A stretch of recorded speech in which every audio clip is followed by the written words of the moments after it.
You've been lied to about what conservatism and liberalism mean. But not just you, but pretty much every American in the country has been lied to, including popular political commentators and politicians. As an example of what I mean, here is a recent Facebook post from Michael Knowles, a popular political commentator who has worked for the Daily Wire, which purports itself to be a conservative political news outlet. In this post, Knowles said, "Leftists and progressivists have betrayed liberalism. I don't think liberalism is wrong. I think it has a false anthropology.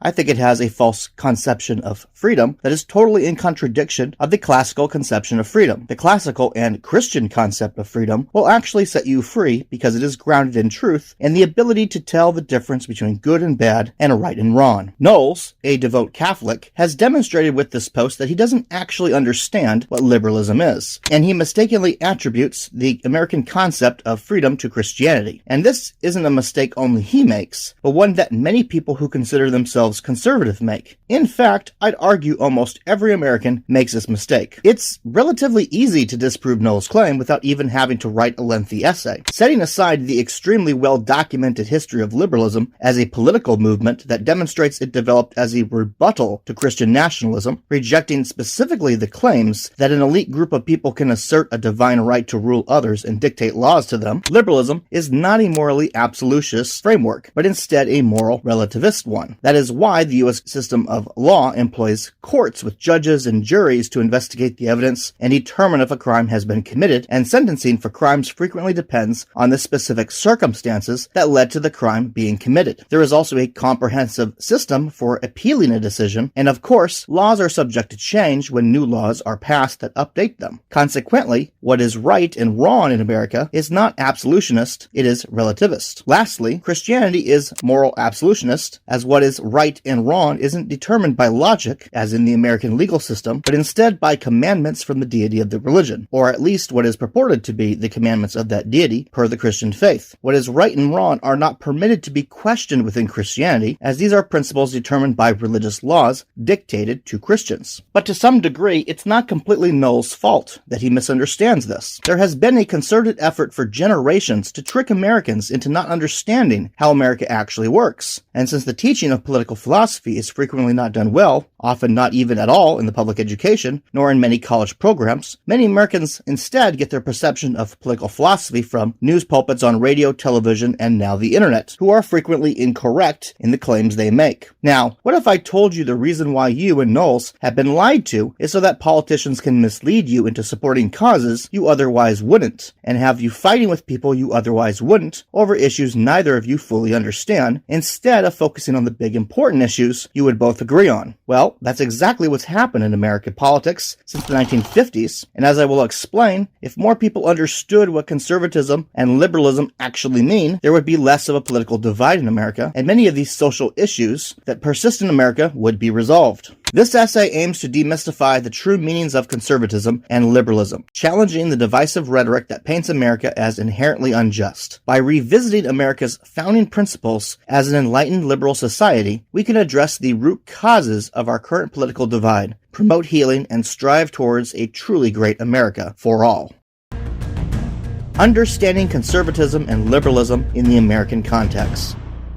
What do conservative and liberal truly mean? In America, conservative should refer to defending traditional American values, which historically are based on classical liberalism, the philosophy that is foundational to the U.S. government. This also includes elements of social liberalism, seen in welfare, public education, and social security programs. However, the terms have been co-opted. The term liberal by anti-liberal socialist progressives within the Democratic Party, and conservative by Christian nationalists in the Republican Party. This misuse of the labels stems largely from the present population of Americans lacking in understanding political philosophy, and the historical development of the U.S., which coupled together leads many Americans to misinterpret these ideologies as they are presented today. In contrast to what many today believe, the Constitution, a classical liberal document, stands stands in stark contrast to Christian nationalism and Marxist socialism, both of which contradict the inherent rights to liberty the Constitution enshrines. It's vital to correct these misunderstandings to reduce the political divide, allowing Americans to reject extremist modifications to our government and uphold the Constitution's true liberal roots. Now, based on people's pre-existing biased perceptions and their strong tendency to make hasty generalizations to my videos, I am sure my opening statements are meeting with disagreement from the viewer of this video. But I ask you this question: what does the separation of church and state, a principle outlined in both the original draft of the U.S. Constitution as well as reaffirmed in the First Amendment of the Bill of Rights, have to do with Christian nationalism? What part of the Bible says that the government cannot dictate religious laws to its citizens, and that a government cannot require a political candidate for office to belong to a particular religion? What part of the Bible has anything to do with democratic elections, for that matter? The answer is nothing, because prohibiting a government from dictating religious laws to its people is a completely foreign concept to the authors of the biblical scriptures, as they lived in a time where religion and state were intertwined. Likewise, what part of socialism states that private property ownership is an essential requirement in order for a person to have true liberty? Socialism teaches the opposite, that a state should control the means of production, which also means private property rights are suppressed by the state. How about the idea that people should be free to speak their minds, even if their speech may contain ideas other people find vulgar? Again, these aren't ideas that came from the Christian Bible, as the Bible specifically teaches that people who disagree with its religious laws must be punished for disobeying God. Likewise, there is no place for a right to free speech in socialism, which is why every communist government that has ever existed has been one that suppresses its citizens for disagreeing with the government leadership. In fact, socialism encourages the use of violent revolution against those who resist it. These are just some of the important concepts in the U.S. Constitution that are at odds with Christian fundamentalist interpretations of the Bible and socialist political ideology and actual implementations of those policies in communist countries. Yet somehow, millions of present-day Americans ignore these incredibly glaring contradictions so they can mistakenly believe Christian nationalism or socialism are compatible with the U.S. form of government, and that either of these forms of political philosophy would solve the social problems that present-day America is facing. To understand how so many Americans have become confused, let's embark on a brief historical review to clear up these misconceptions, aiming to bridge the gaps between the political right and the left, in the hopes that educating about what conservatism and liberalism actually are will contribute to healing our national discourse.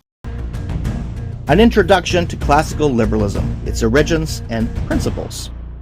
Classical liberalism is a political philosophy that advocates for individual freedom, limited government, and the rule of law through a logical examination of the facts of a situation instead of by religious dogma. Originating during the Enlightenment period in the 17th and 18th centuries, this ideology emerged as a response to the authoritarian rule and rigid social hierarchies that characterized much of Europe at the time and led to numerous religious wars, in particular the English Civil War. Philosophers such as John Locke, Adam Smith, and later John Stuart Mill contributed significantly to its development. They argued for the inherent rights of individuals to life, liberty, and property, and posited that the primary role of government should be to protect these rights while causing minimal interference in the lives of citizens. At its core, classical liberalism emphasizes the importance of individual autonomy and economic freedom. It champions the idea that government should exist to facilitate personal choice and freedom rather than to control it. This includes advocating for free markets, where competition drives innovation and economic growth without undue restraint from state regulations. The principles of classical liberalism have profoundly influenced the formation of modern democratic societies, particularly in shaping the constitutional frameworks that ensure checks and balances on power and uphold personal freedoms. In the context of American history, classical liberalism played a foundational role during the founding of the United States. The framers of the Constitution were deeply influenced by liberal principles,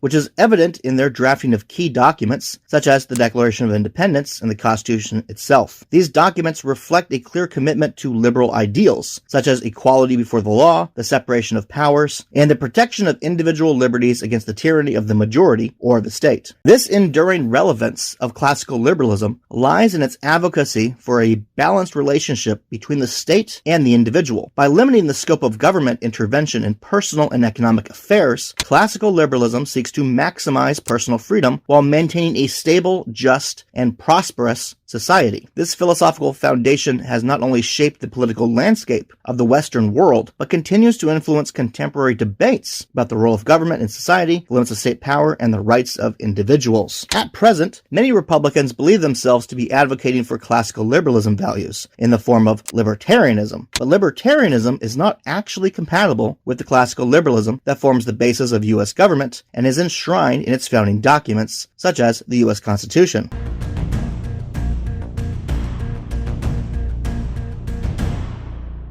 While liberalism and libertarianism both emphasize individual freedom, their approaches and philosophical underpinnings differ significantly. Classical liberalism, as discussed, focuses on the balance between individual freedom and the role of a limited government in protecting these freedoms, while ensuring social order. It supports the idea that while the government should protect individual rights, it also has a role in providing certain public goods and maintaining conditions in which the free market can function effectively. This includes regulations that ensure fairness, protect public health, and prevent exploitation. Libertarianism, on the other hand, takes the concepts of individual liberty and minimal government to further extremes. Originating more distinctly in the mid-20th century, libertarian philosophy advocates for a maximal reduction of government in all spheres of life. It posits that nearly all government interventions in economic and personal affairs are unnecessary, and that markets should be allowed to operate without almost any regulation. Libertarians argue that individual freedom and property rights are the highest values, and that voluntary agreements in an open market are the best way to achieve and distribute societal benefits. Libertarianism also tends to be anti-taxation in policy, which in practice results in a weak government that has difficulty funding public programs, including law enforcement, military, and disaster relief programs. The brand of libertarianism, often supported by elements within the Republican Party today, focuses heavily on economic freedom, sometimes at the expense of other public interests. This form of libertarianism argues against most forms of government regulation and public welfare programs, claiming that they infringe on personal liberties and economic efficiencies. However, this perspective can conflict with classical liberal principles, which recognize the government's role in correcting market failures, providing public goods, and ensuring that freedom and opportunity are accessible to all members of society, not just those with economic leverage. Furthermore, the libertarian rejection of substantial government roles in areas like environmental protection, public health, and social welfare is at odds with the classical liberal view that a legitimate government role includes ensuring a level playing field and protecting citizens from harm. In practice, the minimal state advocated by many libertarians could lead to increased inequalities and fewer protections against corporate and individual abuses. In summary, while both ideologies cherish freedom, classical liberalism acknowledges a proactive role for government in fostering an environment where all individuals have the opportunity to succeed. In contrast, libertarianism's ideal of minimal government overlooks the practical necessities of governing a complex, modern society where various interests must be balanced to ensure broad-based prosperity and rights protection. This divergence highlights why the libertarianism embraced by some in the Republican Party may not fully align with the foundational principles of classical liberalism that seek to harmonize individual freedoms with the common good. Now, let's talk about how conservatism became confused for Christian nationalism.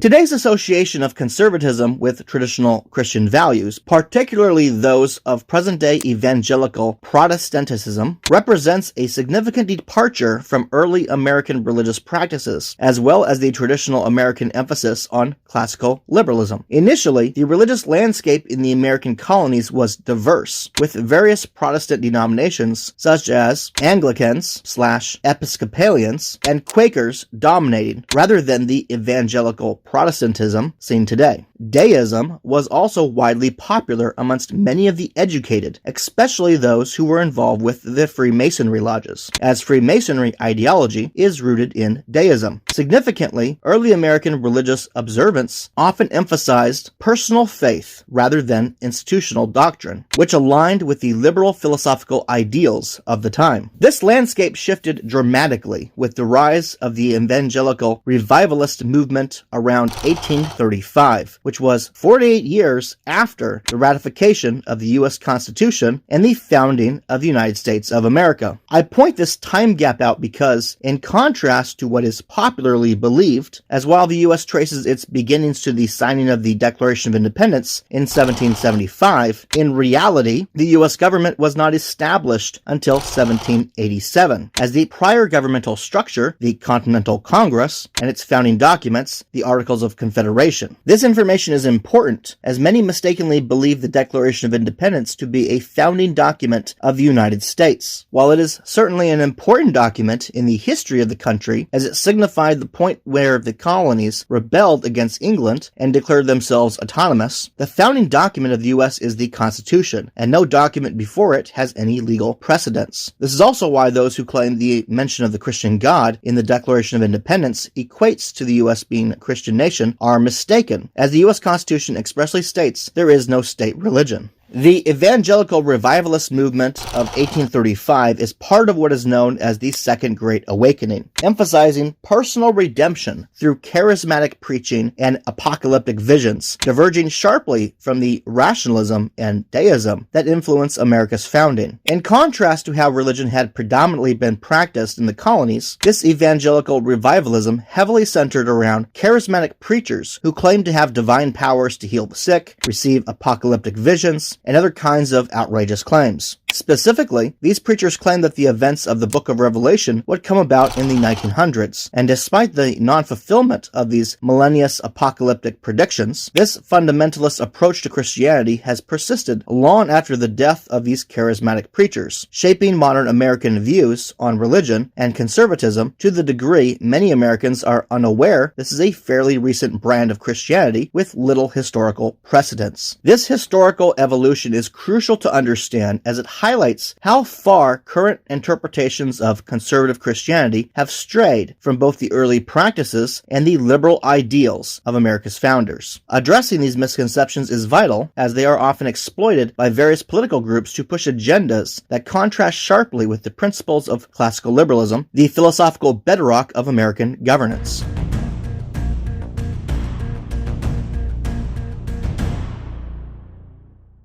The 18th century deists among America's founding fathers viewed prevailing religious institutions like the Roman Catholic Church and the Church of England as corruptions of an original, rational religion. They championed a return to simplicity and rationality, using reason to explore the world, which starkly contrasted with the dogmatic religious views of other brands of Christianity at that time. Prominent figures such as George Washington, Thomas Jefferson, Benjamin Franklin, and others were influenced by deist principles, which fundamentally reject the divine authority of clergy, the divinity of Jesus, and other Orthodox Christian doctrines. Key U.S. government documents, such as the 1796 Treaty of Tripoli and Article 6 of the U.S. Constitution, explicitly state America's secular intentions, directly contradicting claims made by Christian nationalists today that the U.S. was founded as a Christian nation. Furthermore, the First Amendment's assurance of religious freedom and prohibition of a national religion reinforce the secular framework. The First Amendment reflects sentiments already present in state constitutions from the Revolutionary era, emphasizing that governance should not be influenced by religious doctrine. The decline of deism in the U.S., replaced by more dogmatic religious beliefs through misinformation and opposition from evangelical movements, particularly those seeking to discredit the Freemasonry lodges, marked a significant shift from the Enlightenment ideals that initially shaped the nation. Understanding this shift is crucial to comprehending the original meanings of conservatism and liberalism in American political philosophy, and recognizing how far contemporary interpretations have diverged from these true origins.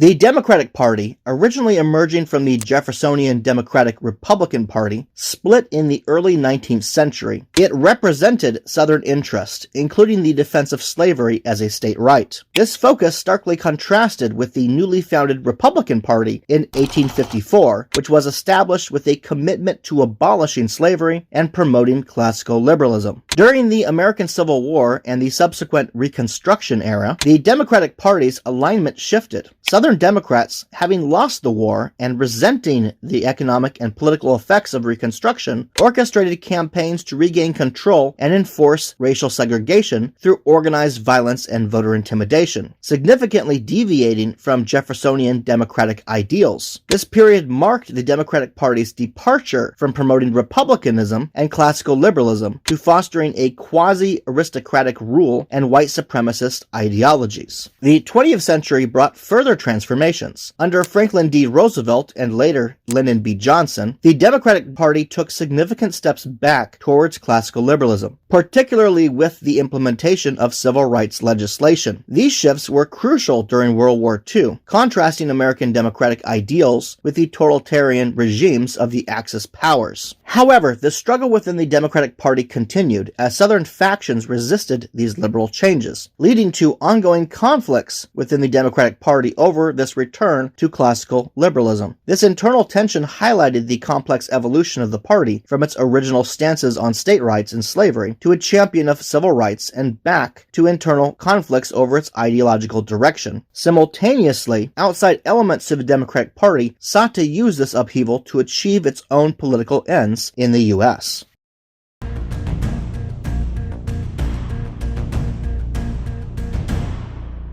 The infusion of socialist ideals into the Democratic Party is not a straightforward historical progression, but results from multiple cultural and political movements converging over time. Two primary factors contributed significantly to this trend: Max Shachtman's efforts to shift the Democratic Party toward socialism and the Black liberation movement within the broader civil rights movement of the 1960s. Max Shachtman, initially a supporter of Leon Trotsky, became a pivotal figure in American socialism after Trotsky's assassination. Shachtman's version of socialism, known as Shachtmanism, diverged from traditional Trotskyism by criticizing dictatorial socialist regimes and promoting a strategy specifically tailored for American politics called the realignment. This strategy aimed at infiltrating the Democratic Party and steer it towards socialism through active participation in the civil rights movement and by backing trade union leaders as Democratic Party nominees. Shachtman's influence was particularly felt during the Great Northward Migration, as African Americans moved from the South to key urban centers in the North and elsewhere in the country, reshaping the Democratic Party's voter base and reducing its relevance on Southern Dixiecrat support. That is to say, as more African Americans moved to major cities such as Los Angeles or Chicago or Detroit or New York, it split up the vote of the Democratic Party across the nation instead of having it traditionally consolidated in the southern states. Simultaneously, the book The Other America by socialist Michael Harrington highlighted persistent poverty in the U.S., influencing Democratic administrations to adopt more socialist-leaning policies, such as the War on Poverty under Presidents Kennedy and Johnson. Harrington's criticisms of the Eisenhower administration's moderate stance, subsequent Democratic shift towards addressing economic inequality, also played a crucial role in realigning the party's ideological focus. Together, these factors facilitated the integration of socialism into the Democratic Party, redefining its platform and the scope of American political discourse on social and economic issues.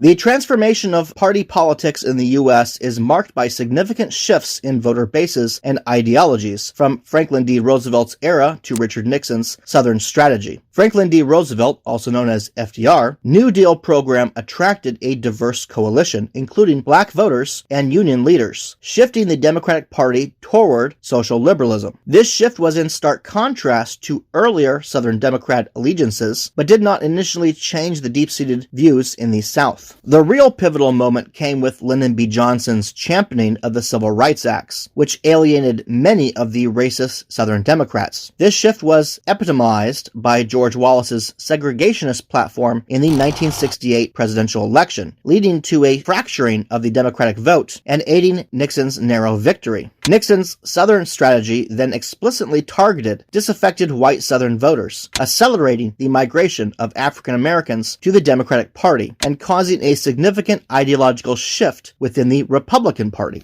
Post-Nixon's Watergate scandal and the loss of key powerful influencers in the Republican Party, fundamentalist Christian factions such as Jerry Falwell's Christian Right, also known as the Moral Majority, gained powerful national support. This, coupled with that the Republicans had expressly curried favor with the now disenfranchised Southern whites, who had left the now more progressive Democratic Party, resulted in the Republican Party embracing Christian nationalism, influenced heavily by people like Jerry Falwell, whose historical revisionist rhetoric redefined American conservatism with undertones of racial and religious exclusivity. This marked a departure from the classical liberalism that had characterized the Republican Party since the days of Abraham Lincoln. Ronald Reagan's presidency in the 1980s further solidified this transformation, distancing the party from its liberal roots and aligning more with Christian nationalism and increasing libertarian ideals, even though libertarianism's individualist philosophy contrasted sharply with the constitutional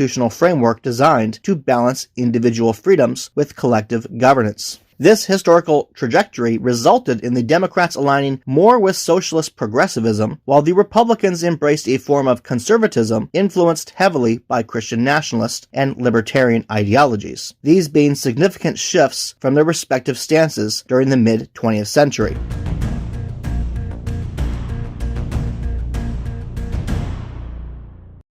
Let's take a step back from the 1980s now to look at the other major timeline contributing to the present-day Democratic Party embracement of socialism, which is the Marxist influence on the American civil rights movement. The civil rights movement of the 1950s and 60s was a pivotal period for integrating socialist ideologies into American politics, particularly within the Democratic Party. This integration was not straightforward, but involved various groups with differing motivations and political philosophies. One significant influence was the Nation of Islam, which originated from an earlier religious cult, the Moorish Science Temple. This group emphasized black exceptionalism and separatism, underpinned by a complex historical revisionist mythology of racial origins, where white people were claimed to be created by an evil scientist thousands of years ago, and that white people lack dark skin because they are a subhuman race that is inherently wicked. Nation of Islam leaders like Elijah Muhammad and Malcolm X propagated these racist ideas, which resonated with many African Americans experiencing systemic discrimination. Essentially, in response to white supremacy, historical revisionism, there developed a black supremacy version that was equally racist and inflammatory to combat it. But all this achieved was to create more conflict between the two demographic groups, as they pitted themselves against one another using irrational racist claims. Parallel to this, the Revolutionary Action Movement, RAM, explicitly combined black nationalist sentiments with Marxist ideologies, inspired by Mao Zedong's revolutionary principles. The Revolutionary Action Movement aimed to spark a socialist revolution in America, aligning with broader socialist movements worldwide and influencing other activist groups, including the Black Panther Party. Founded by Huey P. Newton and Bobby Seale, the Black Panther Party sought to initiate an armed socialist revolution in the United States. While it gained substantial popularity, internal conflicts and legal issues eventually led to its decline. However, the rhetoric and ideas propagated by the Black Panther Party continued to influence other movements and even academic disciplines. For example, the women's rights movement became hijacked by socialist revolutionary rhetorics that present men as an oppressive ruling class to women, which these revolutionaries believe can only be remedied by cultural rebellion against traditional gender roles. Post-civil rights era, many former activists transitioned into academia, where their Marxist ideologies evolved into new frameworks like critical race theory, critical queer theory, and other radical feminist movements.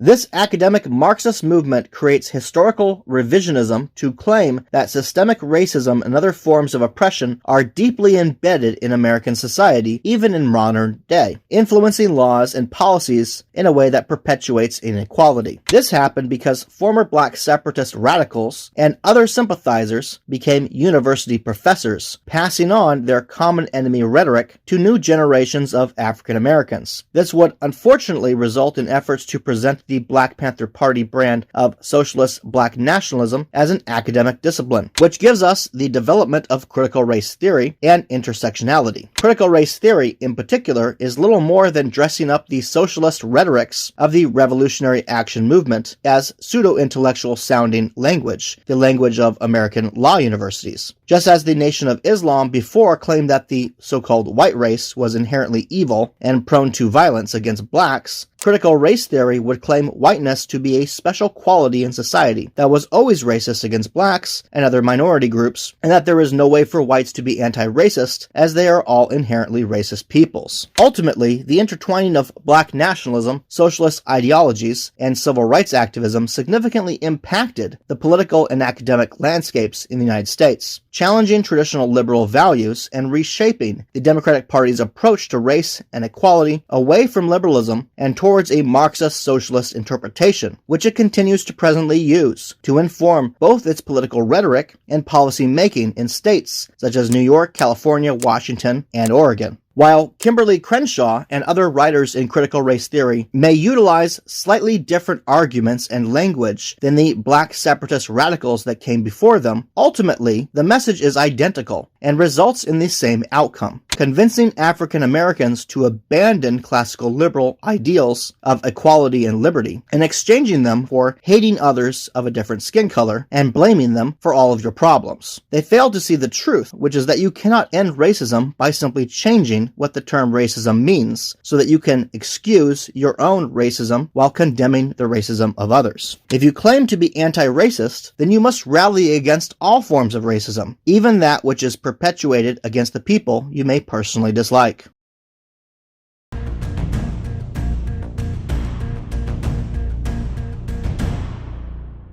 The shift from promoting equality to advocating for equity marks a significant departure from classical liberalism, which is rooted in the concept of liberty. Classical liberalism prioritizes protecting the natural rights of individuals, allowing them the freedom to choose their life paths without undue interference. In contrast, the concept of equity, as currently embraced by some within the Democratic Party, involves redistributing resources and opportunities from one group to another in an attempt to achieve uniform outcomes across demographics. This approach often results in the violation of individual rights for the sake of supposed collective gains, a practice antithetical to the foundational principles of liberalism. This transformation raises crucial questions about the future direction of American politics. Republicans are challenged to reconcile their selective adherence to the Constitution, such as their strong defense of the Second Amendment, with their neglect of the separation of church and state. Meanwhile, Democrats face a dilemma between upholding the gains of the civil rights movement or continuing to pursue a socialist agenda that undermines these achievements by abandoning the principle of equality that resulted in these gains in the first place, and instead embracing the controversial interpretation of equity that breeds hostility between demographic groups, as one group has their rights trampled on to serve the desires of another group. If America is to avoid deepening divisions and potential conflict, it must recommit to the principles of classical liberalism, the very ideals that have fostered decades of progress and prosperity. The historical abandonment of these principles has led to repeated conflicts and setbacks, as seen in the post-Civil War era and the turbulent civil rights struggles of the 20th century. To prevent a regression into further hostility and division, both parties need to abandon extreme ideologies and embrace a governance model that respects individual liberties and equality under the law. Only by returning to these core principles can America hope to resolve its current political impasse and foster a more inclusive and prosperous society.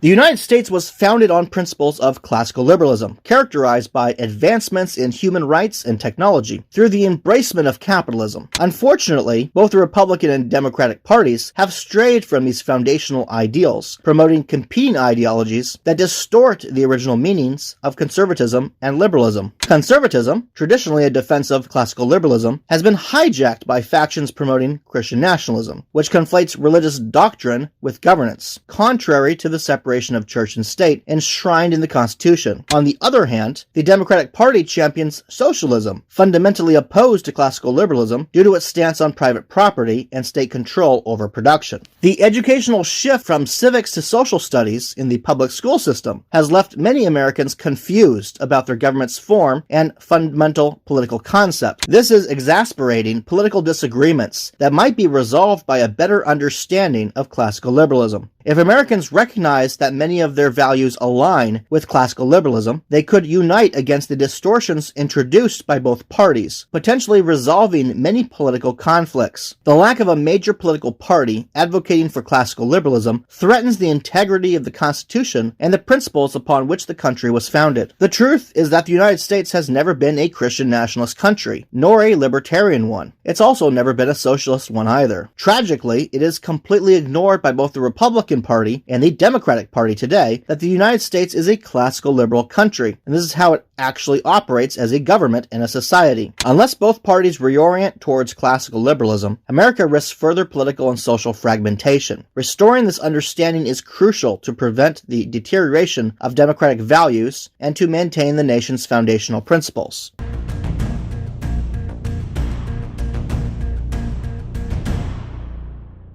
To realign American politics with its foundational principles of classical liberalism, significant changes are needed within both major political parties. For the Republican Party, while the present-day Republican Party has largely abandoned the white supremacy that was a faction within it during the 1980s and 90s, Christian nationalism remains a dominant part of it. Members should reject this ideology and return to the principles of classical liberalism as outlined in the U.S. Constitution. This includes distancing from libertarian and other non-traditional economic theories that deviate from historical American policies. The focus should be on upholding the ideals of free market capitalism and the protection of private property rights, core tenets of classical liberalism. For the Democratic Party, advocates of Marxist and progressive ideologies that conflict with classical liberalism should be challenged within the party. You do not need a socialist revolutionary framework to advocate for the rights of minority groups, such as African Americans, Hispanics, or Asians, or even gay people for that matter. The concept of liberty in classical liberalism already champions the civil rights of these groups, and it does so more effectively since it is classical liberalism's influence on past generations of politicians that enabled legislation to be drafted to protect the rights of these groups in our modern times. It was when politicians drifted away from classical liberalism that the natural progress of civil rights was interrupted in America's past, and it was only through returning to classical liberalism's ideals that America was set back on track to fulfilling its destined promise of equality for all. Consequently, the Democratic Party should refocus on supporting policies that align with the principles of classical liberalism, particularly those that emphasize individual liberty in a free market economy. This includes moving away from heavy reliance on state-controlled social services and addressing the divisive aspects of movements like critical race theory. There is also the possibility of forming a third party. If the existing parties fail to realign with classical liberalism, the creation of a third party dedicated to these principles may be necessary. This party would aim to replace or significantly reform the current political landscape by advocating for policies that truly reflect the ideals of the U.S. Constitution. The history of American politics shows that while challenging, the rise of a new party is possible if there is sufficient public disillusionment with the existing parties, and it has normally been a new party is formed to defend classical liberalism. By embracing these changes, Americans could diminish much of the current political polarization, which often stems from misconceptions about the nation's foundational ideologies. A return to classical liberalism could unite the country by reaffirming commitments to principles like equality under the law, individual freedoms, and a government that serves the people rather than dictates to them. In conclusion, America's greatness stems from its Enlightenment foundations, not from socialism or religious nationalism. By restoring classical liberalism, America can continue to progress as a society that truly values liberty, democracy, and justice for all.